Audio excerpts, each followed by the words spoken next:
ఏ రకమైన ఆధారం లేకుండా ఈ రాయిలోంచి వాటర్ అసలు ఎలా వస్తున్నాయో మీకెవరికైనా అర్థమైందా? ఇక్కడ చాలా చిన్నగా ఉండేటటువంటి ఈ నందీశ్వరుడు ఎందుకింత భారీ సైజులో పెరిగిపోతున్నాడో మీకెవరికైనా తెలుసా? ఈ నందీశ్వరుడు ఇప్పుడు ఈ ఆలయాన్ని పడగొట్టేస్తున్నాడు. ఇదిగో ఇదే ప్రత్యక్ష ఉదాహరణ.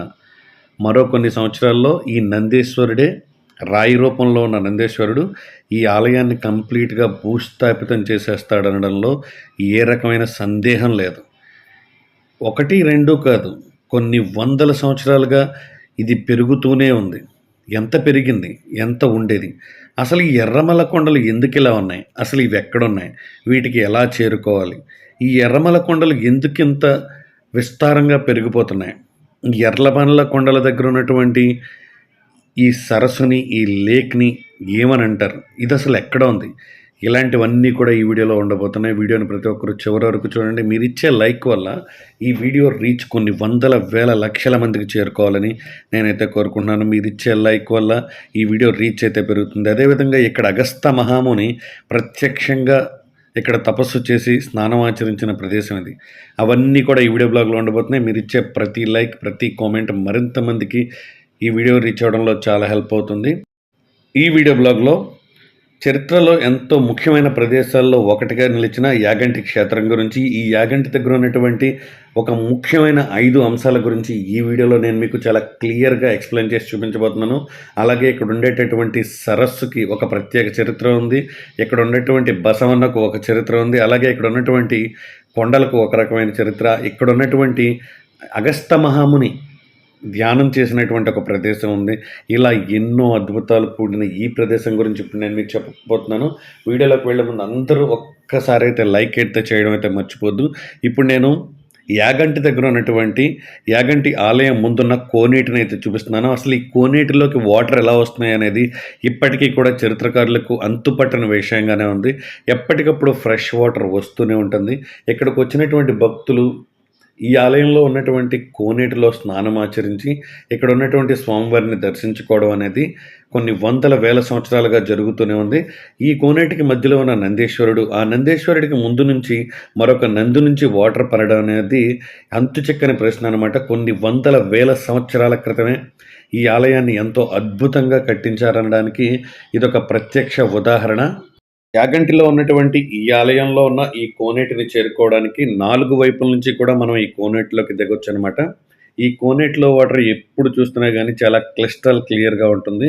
చిన్న పిల్లల దగ్గర నుంచి పెద్దవాళ్ళ వరకు దాదాపుగా ఈ కోనేటి లోపల ఒక 500-800 మంది వరకు జనమైతే లోపల కూర్చోవడానికి ప్లేస్ ఉంది, స్టెప్స్ ఉన్నాయి. మీరు చూడొచ్చు ఇక్కడ ఉన్నటువంటి వాళ్ళైతే గనక ఎలా స్నానాలు చేస్తున్నారు. అలాగే ఎదురుగా ఉన్నటువంటి నందీశ్వరుడి నుంచి వాటర్ కూడా వస్తూ ఉంటుంది. అసలు ఈ వాటర్ ఎక్కడి నుంచి వస్తుంది? ఈ ఆలయానికి ఉన్నటువంటి రహస్యాల్లో ఇది కూడా ప్రముఖమైందని చెప్పడానికి ఇదొక ముఖ్యమైన ఆధారం అనమాట. అలాగే ఇక్కడ ఉన్నటువంటి వాటర్‌లో చాలా ఔషధ గుణాలున్నాయి. అసలు ఈ వాటర్ వచ్చే ప్లేసే తెలియదు. అది కనిపించినా గానీ అసలు ఆ వాటర్ ఎక్కడి నుంచి వస్తుందనేది కంప్లీట్‌గా వీడియో మొత్తం చూడండి. వీడియో మొత్తంలో నేను మీకు ఈ వాటర్ ఎక్కడి నుంచి వస్తుంది, అలాగే ఈ యాగంటిలో ఉన్నటువంటి రహస్యాల గురించి కంప్లీట్‌గా ఎక్స్‌ప్లెయిన్ చేసి అయితే చూపించబోతున్నాను. కొన్ని వందల, వేల సంవత్సరాల క్రితం నిర్మించినటువంటి ఈ ఆలయంలో ఉన్న ఈ కోనేరు నేటికి కూడా చాలా పరిశుభ్రంగా, చాలా క్లీన్‌గా ఉండడం ఇక్కడికి వచ్చేటటువంటి భక్తులకు ఎంతో ఆశ్చర్యాన్ని గురిచేస్తుంది. అదేవిధంగా యాగంటిలో ఉన్నటువంటి ఈ ఆలయం నిర్మాణం విషయానికొస్తే అతి పురాతన ఆలయాలకు ఏమాత్రం తక్కువ కాకుండా ఉంటుంది. ఈ ఆలయంలో ఉన్నటువంటి యాగంటి బసవన్న గురించి, ఇక్కడ ఉన్నటువంటి కొండ పర్వతాల గురించి ఎంత చెప్పుకున్నా తక్కువే. ఈ ప్రకృతి సోయగాల మధ్య ఈ ఆలయాన్ని ఎంత చూసినా తనివితీరా మనసారా చూడొచ్చు. ఈ ఆలయానికి ఉండేటటువంటి తూర్పు గోపురం, ఈ ఆలయం చుట్టూతా ఉండే కొండలు ఈ ఆలయం యొక్క అందాల్ని మరింత రెట్టింపు చేస్తాయనడంలో ఏమాత్రం సందేహం లేదు. అసలు ఈ ఆలయానికి ఎలా చేరుకోవాలి? ఈ ఆలయానికి బస్ సౌకర్యం, ట్రైన్ సౌకర్యం ఉందా లేదా అనే విషయాలు ఇప్పుడు చూద్దాం. ఈ ఆలయం వచ్చేటప్పటికి బనగామపల్లికి 18 కిలోమీటర్ల దూరంలో ఈ ఆలయం ఉంది. మీరు చాలాసార్లు చూసే ఉంటారు కదా, యాగంటిలో ఉన్న బసవన్న పైకి లేచి రంకెలేసిన రోజు యుగాంతం అవుతుంది అని.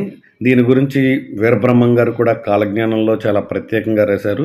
ఒకప్పుడు ఇక్కడ మీరు చూస్తున్నటువంటి ఈ నందీశ్వరుడు చాలా చిన్నగా ఉండేవాడనమాట. ఇప్పుడు చూడండి ఈ ఆలయంలో ఉన్న 4 స్తంభాలు కాదు 6 స్తంభాల వరకు కూడా ఈ నందీశ్వరుడు విస్తరించేశాడు. మీరిక్కడ ఉన్నటువంటి ఆలయ గోడలను చూడొచ్చు.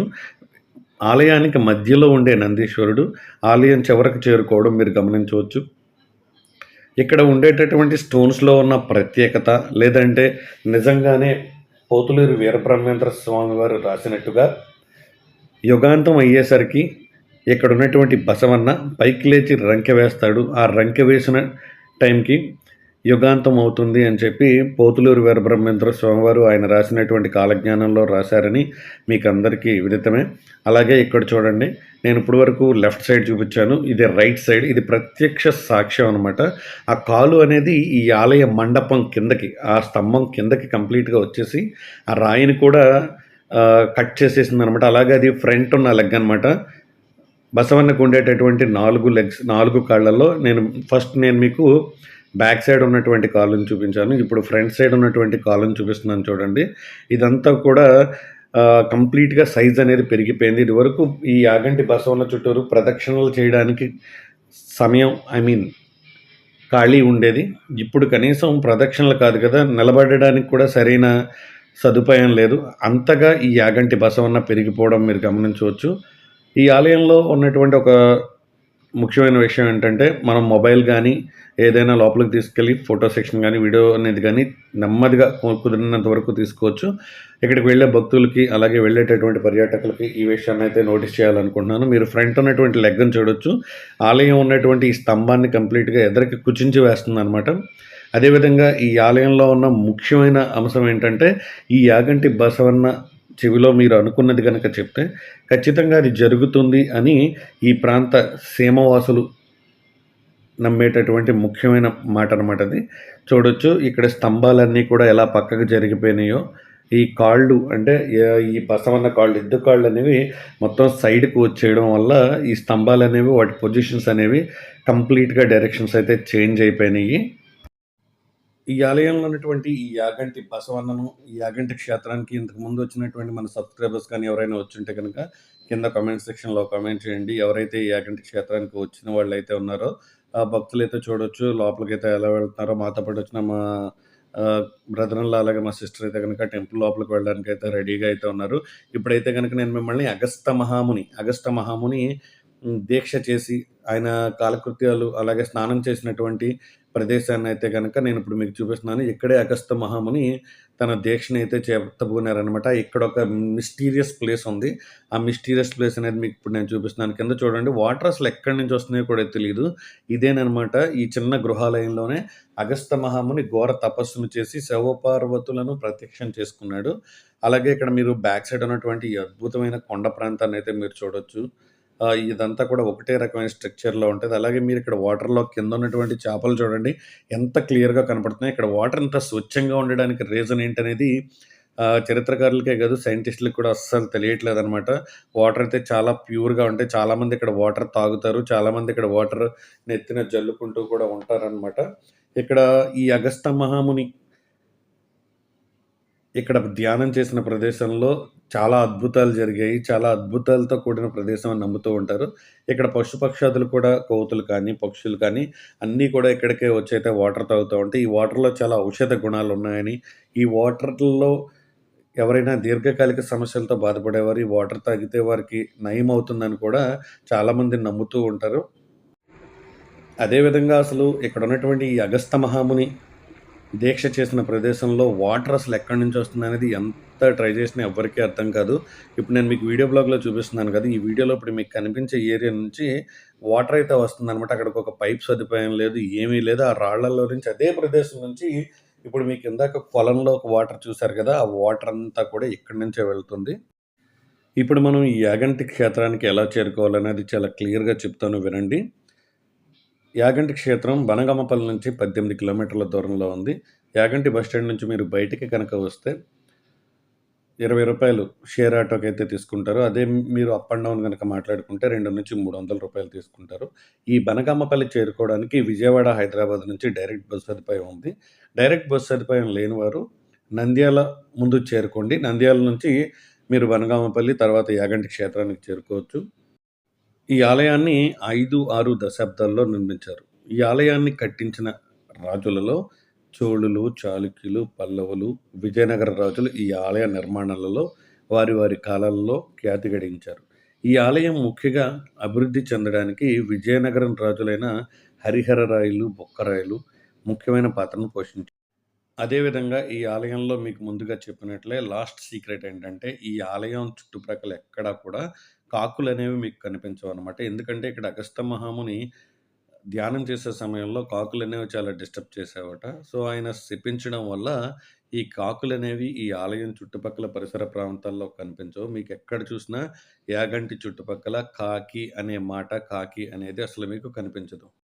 మీరెప్పుడైనా శ్రీశైలం గానీ, నంద్యాల కానీ, బనగామపల్లి చుట్టుపక్కల ప్రాంతాలకు వచ్చినప్పుడు ఈ యాగంటి క్షేత్రాన్ని చూడడం అస్సలు మిస్ అవ్వద్దు. అదేవిధంగా గృహాలయాల్లో ఉన్నటువంటి వీడియో గురించైతే ఆల్రెడీ నేను మన ఛానల్‌లో ముందు పెట్టాను.